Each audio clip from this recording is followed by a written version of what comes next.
सरसब्ज पहाड़ों की वादी में इलियास नाम का एक गडरिया रहता था, जो अपने नर्म दिल की वजह से मशहूर था। वो 100 भेड़ों की देखभाल करता था और हर एक उसे बहुत अजीज थी। हर सुबह वो उन्हें चरागाह ले जाता और शाम को वापसी पर ध्यान से गिनता। इलियास मानता था कि हर भेड़ की अपनी कहानी और मकसद है। एक ठंडी शाम इलियास ने हस्बे मामूल गिनती शुरू की।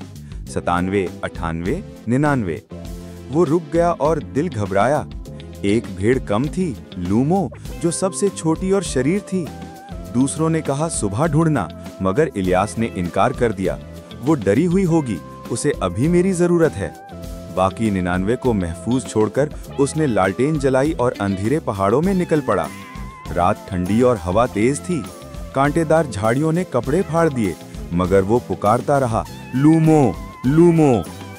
घंटे गुजर गए। टांगों में दर्द था, मगर वो रुका नहीं। वो जानता था छोटी भेड़ उसका इंतजार कर रही है। आखिरकार हवा में एक हल्की सी आवाज आई। इलियास ने लूमो को झाड़ियों में फंसा हुआ पाया, जो ठंड से कांप रही थी। उसकी ऊन उलझी हुई थी। इलियास ने नम आंखों से कहा, तुम मिल गई, मैं तुम्हें नहीं छोड़ूंगा। उसने प्यार से उसे आजाद किया और कंधों पर उठा लिया। लूमो पुरसुकून हो गई। वापसी का सफर बहुत हल्का लगा। जब वो घर पहुंचा तो सुबह का सुनहरा उजाला फैल रहा था।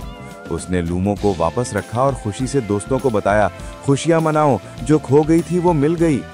सब खुश हुए, क्योंकि गडरिये के लिए एक भेड़ भी बहुत अहम थी। बात फैली तो लोगों को इलियास का सबक याद आया। खुदा के लिए हर रूह कीमती है, और जब एक शख्स भी राहे रास्त पर वापस आता है तो आसमान पर उन 99 लोगों से ज्यादा खुशी मनाई जाती है जो कभी नहीं भटके।